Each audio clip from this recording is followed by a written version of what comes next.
दूसरों से आपसे कोई मतलब नहीं है। अंदर ही अंदर आप मुझे जान सकते हैं, अंदर ही अंदर आप मुझे पा सकते हैं, लेकिन अपने ही अंदर अंदर घुसना होगा। दूसरों के ऊपर या दूसरों के ओर जिनकी दृष्टि है,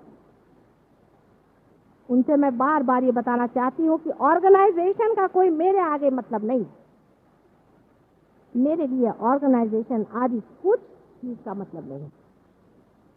जो आपके शरीर के अंदर ऑर्गेनाइजेशन चल रहा है, उसको क्या आप संभाले हुए हैं? आपका हृदय जो टाइम से धक धक कर रहा है, आपके श्वास जो बराबर चल रहे हैं, पेट के अंदर जो आपके पूरा खाना पचन हो रहा है, उसका ऑर्गेनाइजेशन क्या आप संभाले हुए हैं? उसको कौन संभाल रहा है? उस ऑर्गेनाइजेशन को, उसके अंदर का परम तत्व। और वही परम तत्व आपके ऑर्गेनाइजेशन और सब आपके एकत्रित भावनाओं को संभालने वाला और इस महान कार्य को उठाने वाला। लेकिन ये बीच में अड़ंगेबाजी लगाने की हमारी वृत्ति, जिसे कि लोग भारतीय वृत्ति कहते हैं, शर्म आना चाहिए हमको भी, जिस भारतवर्ष में ऐसे महान महान लोगों का वास हुआ, उनके चरण की धूलि पर पड़े हुए, इस भूमि में इतने निष्कृष्ट जाति के लोग पैदा हुए हैं।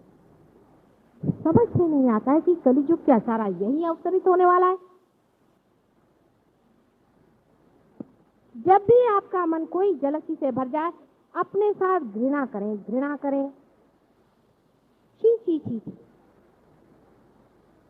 आज भी इतने शुभ दिन में भी मैंने ऐसी बात देखी, मुझे बड़ा ही विचित्र था।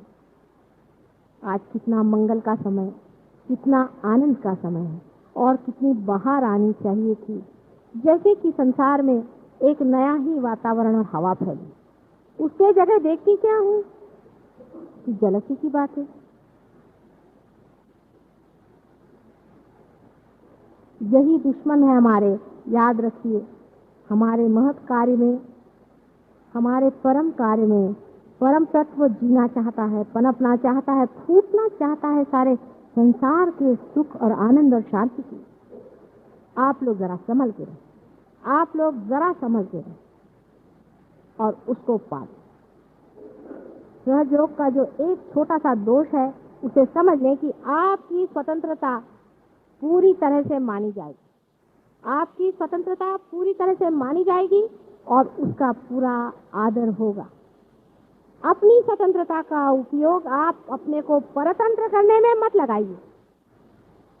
अपनी स्वतंत्रता की इज्जत करें और अपनी स्वतंत्रता को जानें। बाजी हमारी होगी। आज कुछ लोग नए हैं यहाँ पर, बहुत से लोग पुराने भी हैं, जो पा चुके हैं, जिनके पास में वाइब्रेशंस हैं। आपके वाइब्रेशंस मुझे खींचते हैं। आप में वाइब्रेशंस बहुत ज्यादा हैं, लेकिन उसका कुछ अंदर ईगो कम आता है। उसके अंदर प्रसाद कम आते हैं। बहुत वाइब्रेशंस हैं आप में। मुझे खींच लाए लंदन से, मैं भागी चली आई उसी वाइब्रेशंस की वजह से। ऐसा लगा कि एक सहस्त्र दलों का कमल खिल रहा है बंबई में। कमल अपनी जगह खिल रहा है, लेकिन पंखुड़ियां अभी तक निर्जीव नजर आती। उसे में जीवन हो, अपने जीवन को वो जाने, वो सुगंधित हो और हर एक पंखुड़ी में से सुगंध सारे संसार को व्याप्त कर ले। उसी दिन स्वर्ग और परमात्मा सभी एकाकार आपको यहाँ नजर आ जाएंगे। अब सब लोग मेरी ओर हाथ करें, और जो लोग रियलाइज होकर के भी, छोड़ दीजिए, खेलने दीजिए, बच्चे को मत। जो लोग रियलाइज होकर के भी थोड़े बहुत जलवल रहे हैं, वो लोग हाथ को झटकें या हिल रहे हैं और झटक लें। वो 2 मिनट में बात खत्म हो जाएगी। वो बात दो फलाने और ढिकाने। ऐसे कौन बड़े भाड़ी लगे हुए हैं दुनिया में, मैं देख लूं जा करके कि जिनके अंदर से वाइब्रेशन आते। सब ढोंगी लोग हैं, भोंदू लोग हैं, और आप लोगों के हाथ से वाइब्रेशन आ रहे हैं, जिसका वर्णन बड़े बड़े महात्माओं ने बड़ी ऊंची दशा में जब मनुष्य पहुंचता है तब मिलता है इस तरह से। लेकिन आप कर्तृत्व सीख लीजिए, कुछ करके दिखाना है ये बात नहीं। मैं देखती हूँ, मुझे बड़ा आश्चर्य लगता है और पतन हो जाता है। चालाकी करते, चालाकी से धर्म कभी नहीं अंदर खड़ा हो सकता। और मेरे साथ चालाकी, सारी चालाकी आई कहाँ से? मेरे ही पेट से आई है। उससे चालाकी करते मेरे सामने बड़े साधु महात्मा बन के बैठते हैं। उस चालाकी को त्याग। ये जो कुछ वाइब्रेशंस है, ये तुम्हारे अंदर का थोड़ा बहुत जो भोलापन है वही बह रहा है। ये जो थोड़ा सा तुम्हारे अंदर भोलापन आया है तुम्हारी माँ से, वही बह रहा है भोलेपन में। भोले आदमी को कोई ठग नहीं सकता, ये सत्य। और ठगेगा तो भी ऐसा नाटक बनेगा कि ठगने वाला ही ठग जाएगा। रावण के चक्कर में अगर सीता जी फंस गई थी, उनके भोलेपन का एक दर्शन है। लेकिन मजाल नहीं कि उनका वो हाथ पकड़ सके या उनसे कोई बदतमीजी कर सके। भोलेपन की तेजस्विता कहाँ और रावण की चालाकी कहाँ? एक साधारण स्त्री अबला, उसके ऊपर किसी भी तरह का वो हमला नहीं कर सकता। और जब तक सीता जी को अपने सर पे उठाए रखा, उसे अपनी साक्षात माँ याद आती। उसका सारा बड़प्पन एक छोटे बच्चों जैसा हो गया। सती अनुसुईया की कहानी आपने सुनी है ना? ऐसा ही श्री रावण जी का हाल था। इसलिए अपने भोलेपन को न त्यागे। अपने भोलेपन में, सादगी में, सहज योग में उतरिए। वही आपको अत्यंत कर्तृत्व शक्ति दे। आप ही लोग स्टेज पर है, कोई और आता ही नहीं। और कोई आ जाए मेरा बेटा तो मैं आपको दिखा दूं करिश्मे, लेकिन कोई आता ही नहीं, कहता इन्हीं को चलने दो। क्योंकि आजकल सोशलिस्टिक पैटर्न चला है ना, सामान्य जनता से ही असामान्य काम करना है, सामान्य लोगों से ही असामान्य करके दिखाना है।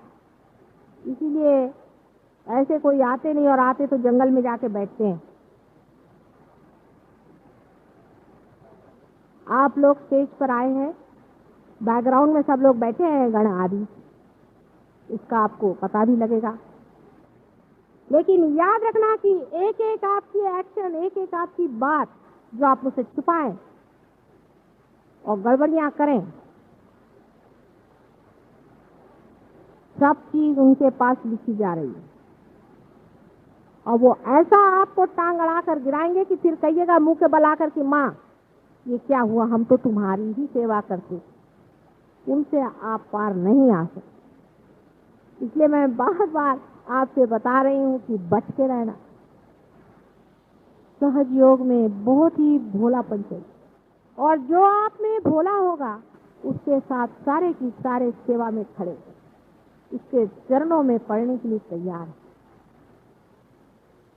किसी भी चालाकी में घुसने का प्रयत्न न करें। फिर आप बचे हुए हैं, फिर आप प्रोटेक्टेड हैं, फिर आप मेरे कवच में हैं। चालाकी से बचते।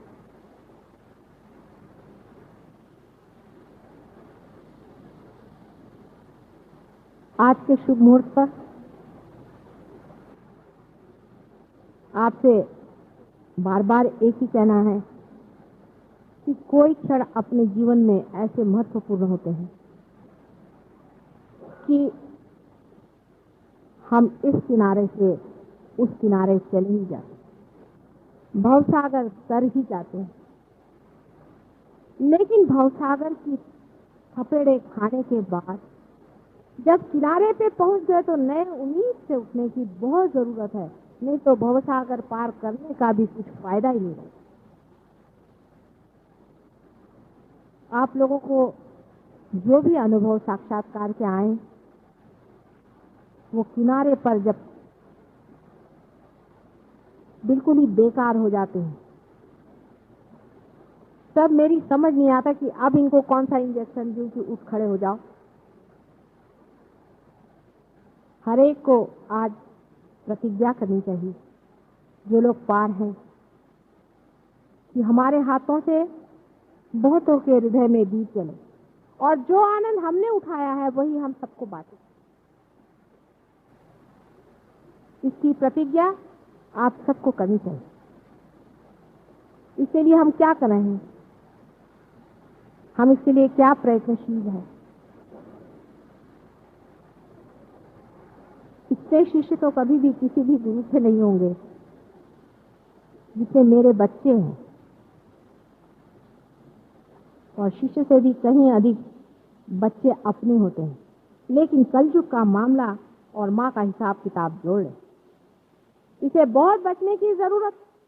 माँ की स्थापना कलयुग में बड़ी मुश्किल से होती है, अगर हो जाए तो ऐसा आदमी परम शक्तिशाली हो सकता है।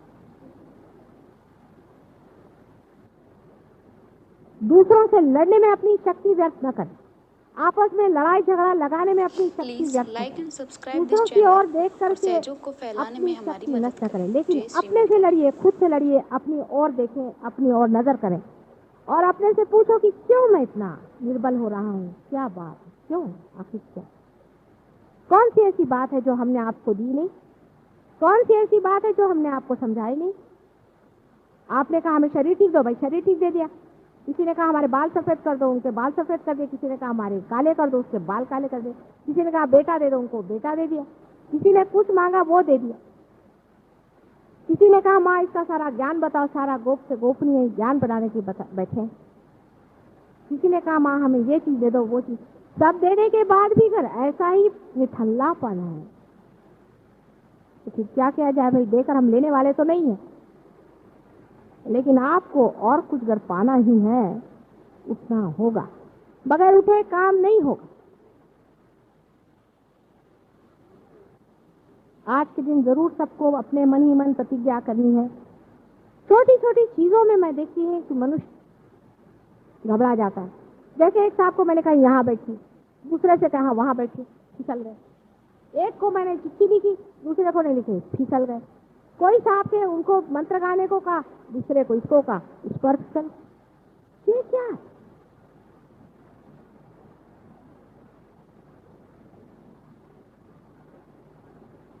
आपको क्या मैंने आत्म तत्व का ज्ञान नहीं दिया? क्या आपको मैंने परम तत्व की बातें नहीं बताई? इसमें मैंने कभी कंजूसी किया है क्या? ये जगह की बैठा बैठी और ये मूर्खता की बातें, इसके लिए लड़ने वाले लोग क्या पाएंगे? कोई आदमी यहाँ बैठे, कोई आदमी वहां बैठे, चाहे कहीं भी बैठे, माँ के हृदय में बैठना चाहिए। या अपनी कुर्सियां लेकर के एक भी आदमी मर जाए तो मैं मान लूं कि उस भी कुर्सी का कोई अर्थ होता है। सबकी कुर्सियां भी यहीं छूट जाती है और बैठक भी छूट जाती है। आध्यात्म की बैठक दिखाइए, जो गहराई में उतरता है वो बैठ कर बैठता है। Please like and subscribe this channel और सहयोग को फैलाने में हमारी मदद करें। जय श्री माता जी।